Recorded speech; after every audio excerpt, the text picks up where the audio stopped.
ये पुस्तक कक्षा 8 की है और इस पुस्तक का नाम सागरिका है। आज मैं इस पुस्तक के प्रथम पाठ वरदान पढ़ाने जा रही हूँ। इस पाठ के लेखक जो है रविंद्रनाथ ठाकुर जी हैं और पहले मैं इस पाठ की कविता जो है वे पढ़कर सुनाऊंगी। उसके बाद मैं इसको संक्षेप में आप लोगों को इसका अर्थ बताऊंगी। तो पहला कविता सुनिए। प्रभु विपत्तियों से रक्षा करो, ये प्रार्थना लेकर मैं तेरे द्वार पर नहीं आया। विपत्तियों से भयभीत ना हो, यही वरदान दे। अपने दुख से व्यथित चित्त को सांत्वना देने की भिक्षा नहीं मांगता। दुखों पर विजय पाऊं, यही आशीर्वाद दे, यही प्रार्थना है। तेरी सहायता मुझे ना मिल सके तो भी वह वर दे कि मैं दीनता स्वीकार करके विवश ना बनूं। संसार के अनिष्ट अनर्थ और छल कपट ही मेरे भाग्य में आए हैं, तो भी मेरा अंतर इन प्रताड़नाओं के प्रभाव से छिन्न न हुआ। मुझे बचा ले, ये प्रार्थना लेकर मैं तेरे दर पर नहीं आया। केवल संकट सागर में तैरते रहने की शक्ति मांगता हूँ। मेरा भार हल्का कर दे, ये याचना पूर्ण होने की सांत्वना नहीं चाहता। ये भार वहन करके चलता रहूं, यही प्रार्थना है। सुख भरे क्षणों में नतमस्तक ही तेरे दर्शन कर सकूं, किंतु दुख भरी रातों में जब सारी दुनिया उपवास करेगी तब मैं शंकित न होऊं, यही वरदान चाहता हूँ। रविंद्रनाथ ठाकुर।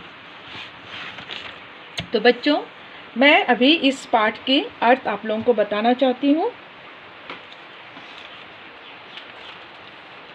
ये कक्षा 8वीं की जो पाठ है वरदान, ये बंगला साहित्य के महान कवि रविंद्रनाथ ठाकुर जी ने लिखा है। उनका जन्म जो है कलकत्ता में 7 मई 1961 में हुआ था। वे पहले भारतीय थे जिन्होंने अपनी महान साहित्यिक कृति गीतांजलि पर नोबेल पुरस्कार मिला। ये पुस्तक ये पाठ जो है वरदान, इस पाठ के कवि रविंद्रनाथ ठाकुर जी हैं। वे इस पाठ में हमें कर्मयोगी तथा स्वतंत्र पूर्वक संघर्षरत कर रहने का संदेश प्रस्तुत करते हैं। वे कहते हैं कि विपत्तियों से मनुष्य की बुद्धि, बल, साहस और कार्यकुशलता के लिए कसौटी के समान है। इस कविता में हमें गीता की विचारधारा का दर्शन देखने को मिलता है। कवि कहते हैं, हे प्रभु, हमें विपत्तियों से रक्षा करो, हमें विपत्तियों से भयभीत मत कीजिए। मैं आपके द्वार पर आपसे वरदान मांगने नहीं आया कि मुझे दुख मत दो, या मैं गरीबियों से घृणा ना करूं या उसे स्वीकार ना करूं। मैं संकटों से मुक्ति भी नहीं होना चाहता। कवि कहते हैं, मेरे जीवन में जो भी संकट, जो भी दुख, जैसे भी कष्ट, यातनाएं आए, मैं उन्हें बहुत ही प्रेमपूर्वक स्वीकार करूं। स्वीकार करते हुए उससे लड़ने की मुझे शक्ति दो, ताकि मैं उन सभी चीज़ों से लड़कर विजय पा सकूं।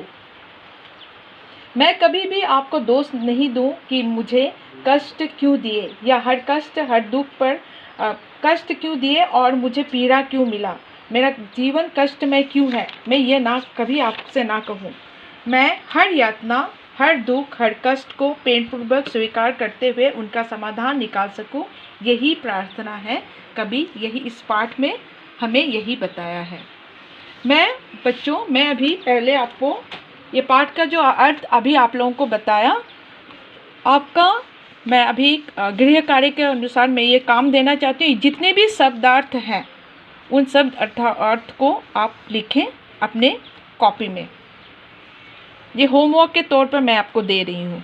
और दूसरे कक्षा में क्लास जब नेक्स्ट पार्ट होगी तो मैं जो भी प्रश्न है उन सभी प्रश्नों के उत्तर आपको लिख कर दूंगी और वो सब अपने कॉपी पर उतार लीजिएगा। धन्यवाद।